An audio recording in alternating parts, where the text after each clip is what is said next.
Hello, this is Nick Natpacker coming to you live from Virginia Beach, Virginia, with my video log for Doctor Who Series 5, Episode 2, The Beast Below, and Episode 3, Victory of the Daleks.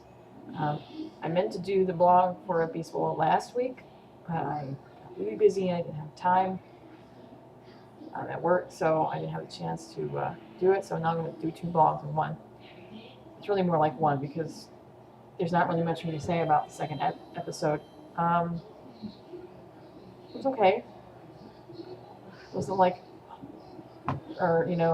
inspiring type thing. It was just, normal, I guess. Nothing out of this world. Just typical, I guess you could call it for a Doctor Who episode. I was expecting it to be a little more fast-paced. But the only real things I could say is that Amy is starting to solidify herself pretty well into the grand scheme of things.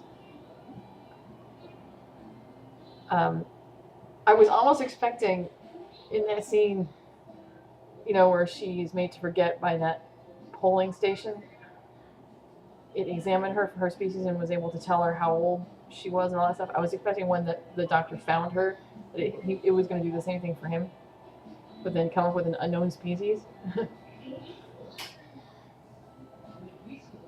On that vein, the only thing that grated on my nerves was the fact that when it identified him as non-human, and she said, "Wait a minute, you look human," and he said, "Well, you look Time Lord, but we were first."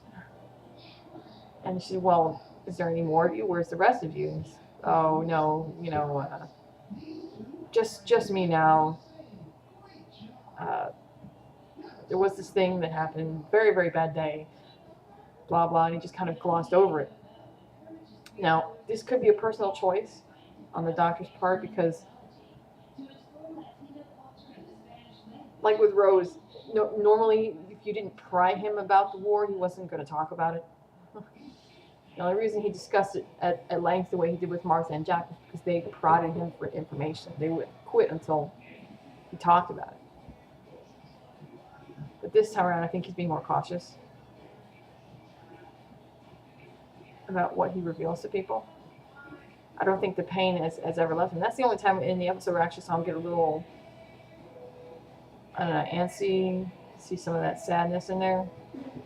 He's on the right path. I'll give Matt Smith that he's working up to it. I think the episode was kind of a story relating to human nature and humans' desire or obsession, I guess, with survival at any means necessary, and how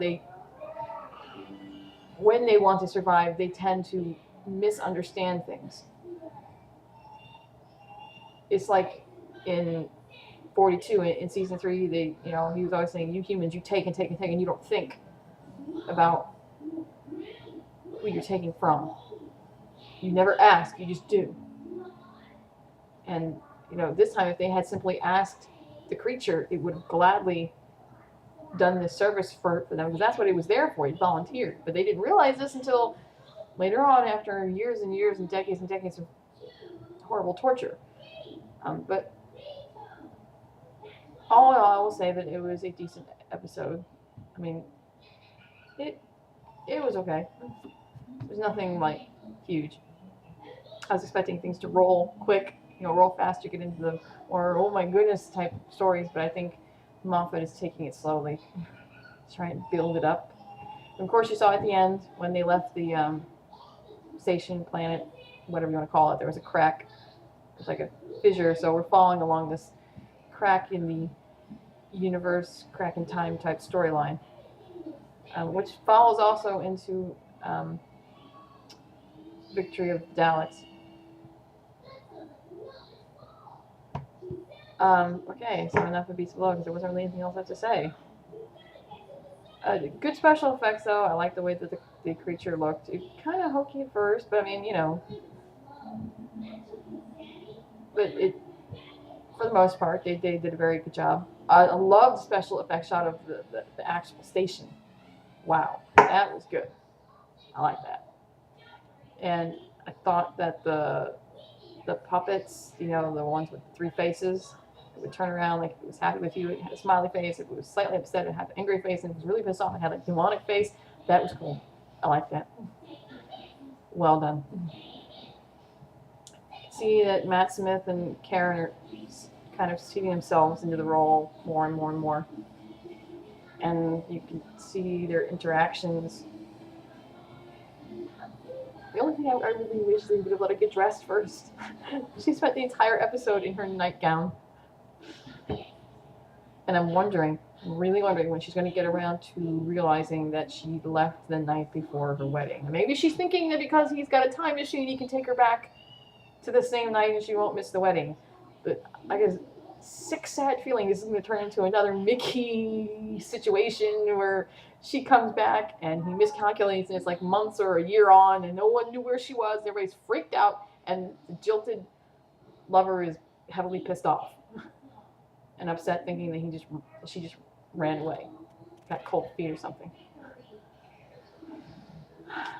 But more to come on that in the rest of the vlog. Part 2 is coming about episode 3.